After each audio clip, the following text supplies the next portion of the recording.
Hello students. मेरा नाम doctor Prabhat Kumar है और मैं बीआरएम कॉलेज मुंगेर में पॉलिटिकल साइंस का असिस्टेंट प्रोफेसर हूँ। आज मैं आप लोगों के सामने भारतीय संविधान में वर्णित मौलिक कर्तव्य के विषय को लेकर आया हूँ। यह जो टॉपिक है ये बीए पॉलिटिकल साइंस पार्ट 2 के ऑनर्स और सब्सिडरी दोनों ही विद्यार्थियों के लिए उपयोगी है। तो आइए आज हम लोग देखते हैं कि मौलिक कर्तव्यों के बारे में भारतीय संविधान क्या कहता है। तो सबसे पहले आज हम लोग थोड़ा मौलिक कर्तव्य का परिचय जान लें।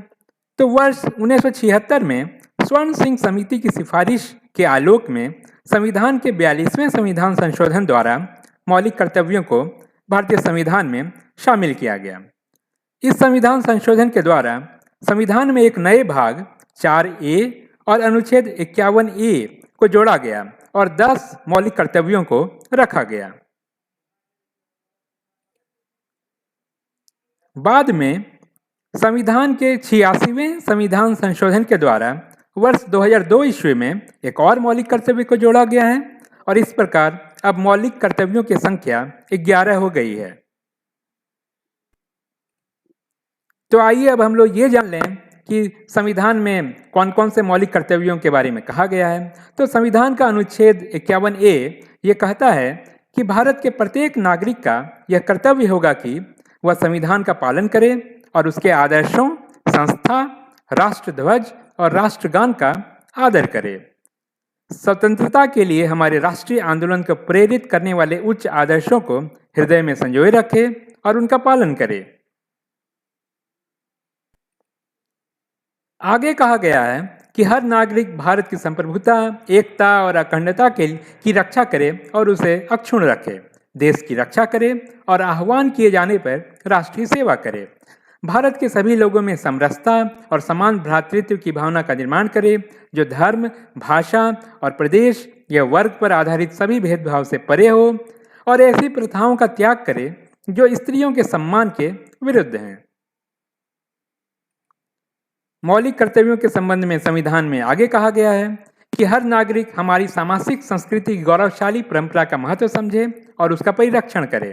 प्राकृतिक पर्यावरण की, जिसके अंतर्गत वन, झील, नदी और अन्य वन्य जीव आते हैं, उनकी रक्षा करे और उसका संवर्धन करे तथा प्राणी मात्र के प्रति दया भाव रखे।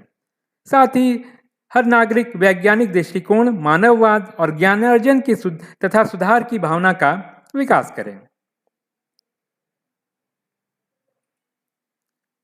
मौलिक कर्तव्यों में आगे कहा गया है कि सार्वजनिक संपत्ति को हर नागरिक सुरक्षित रखे और हिंसा से दूर रहे, व्यक्तिगत और सामूहिक गतिविधियों के सभी क्षेत्रों में उत्कर्ष की ओर बढ़ने का सतत प्रयास करे, जिससे राष्ट्र निरंतर बढ़ते हुए प्रयत्न और उपलब्धि की नई ऊंचाइयों को छू ले।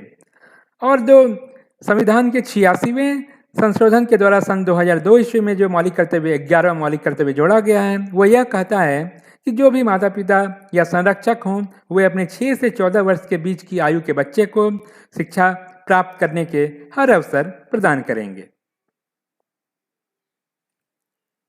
तो इस प्रकार हम लोगों ने संविधान में वर्णित मौलिक कर्तव्यों को देखा, 11 मौलिक कर्तव्यों को देखा और उससे कुल मिलाकर यह समझ में हमें आता है कि मौलिक कर्तव्य नागरिकों को उस समय सचेत करते हैं जब वे अपने अधिकारों का प्रयोग करते हैं।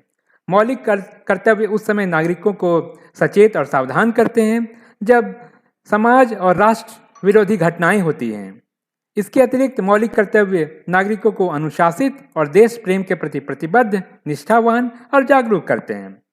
और साथ ही मौलिक कर्तव्य नागरिकों को ये याद दिलाते हैं कि वे राष्ट्र के उद्देश्यों और लक्ष्यों को प्राप्त करने में सक्रिय भूमिका निभा सकते हैं। इस प्रकार हम यह कह सकते हैं कि ये जो मौलिक कर्तव्य हैं वे एक तरह के आदेशों की तरह हैं जो सभी नागरिकों को नैतिक दृष्टि से बाध्यकारी हैं और यह देश के हर नागरिक से ये उम्मीद की जाती है कि वे स्वयं ही इन कर्तव्यों की महत्ता को समझेंगे और सत्य निष्ठा से उनका पालन करेंगे। और साथ ही इन ध्येयों की सिद्धि के लिए यह भी अनिवार्य होगा कि जनता में जागृति पैदा की जाए और ताकि वे मौलिक कर्तव्यों के महत्व को, उसके उद्देश्यों को समझें और देश में सुमधुर समाज की रचना हो। और लोगों की वैज्ञानिक मानसिकता का विकास हो और देश हर तरह से विकास कर सके। तो इस तरह आज हम लोगों ने मौलिक कर्तव्यों को देखा, उसके महत्व और उसके बारे में सारी जानकारियाँ हम लोगों ने प्राप्त की। अगली बार मैं फिर से आप लोगों के सामने एक नया टॉपिक लेकर के आऊँगा। धन्यवाद।